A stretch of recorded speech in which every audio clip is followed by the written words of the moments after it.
আসলে আমি মাজারের বিরুদ্ধে কোনো কথা কইছি না, আমি প্রশাসনের বিরুদ্ধে কোনো কথা কইছি না।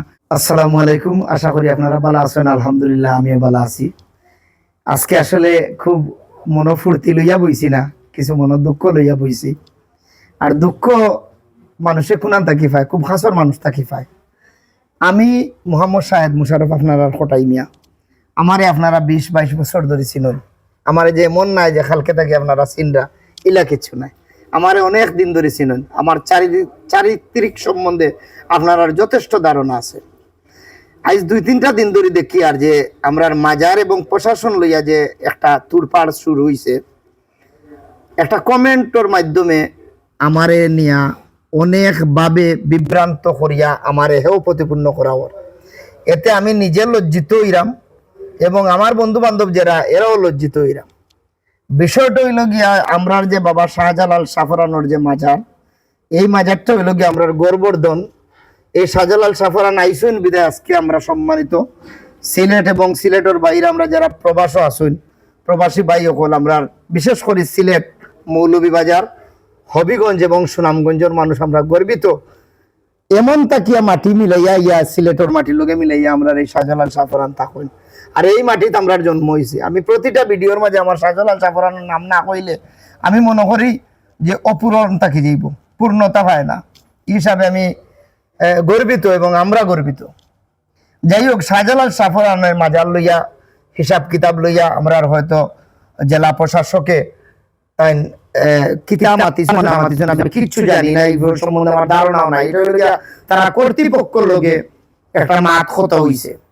আমি একটা পোস্ট দেখলাম, পোস্ট দেখি ওটার মাঝে আমরা তো যেহেতু সমাজও চলি, আমি কেনর মাঝে লেখছি যে মাজার যেভাবে মাজারের মতো চলুক, আগে জেলা চলছে এখনো চলুক, কিন্তু একটা হিসাব কিতাব প্রতি মাসও দেওয়ার দরকার আছে।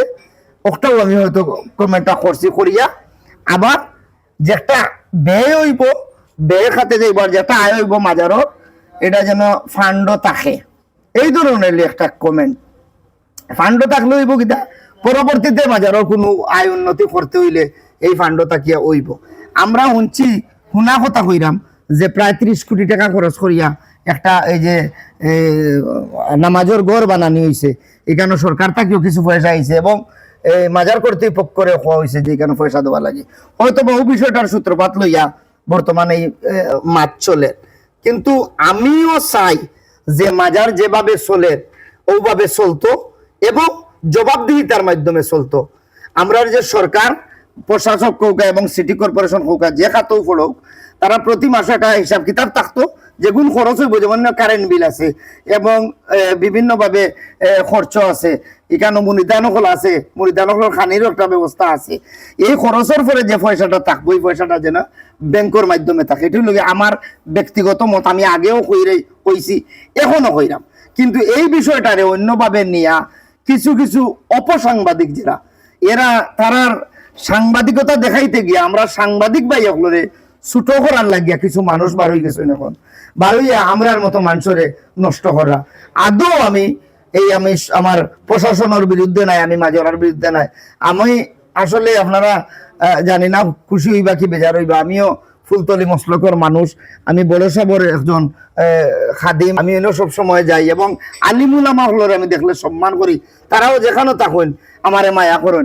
বিশেষ করি আমরা যে গর্বের দুই দন, এক দন হই লাগে আমরা আল্লামা গরফুরি সাহেব, আর একজন হই লাগে আল্লামা ফুলতলি সাহেব।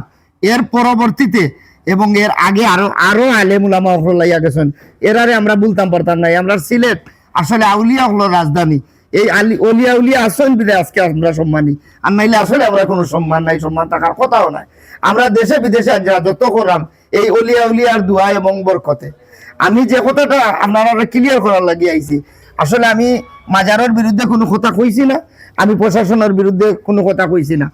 মাজার এবং প্রশাসন সমন্বয়ে যে একটা তারা সিদ্ধান্ত নিবে, আমরা সিলেটবাসী এই সিদ্ধান্তর প্রতি আস্থাশীল এবং আছি, শ্রদ্ধাশীল আছি।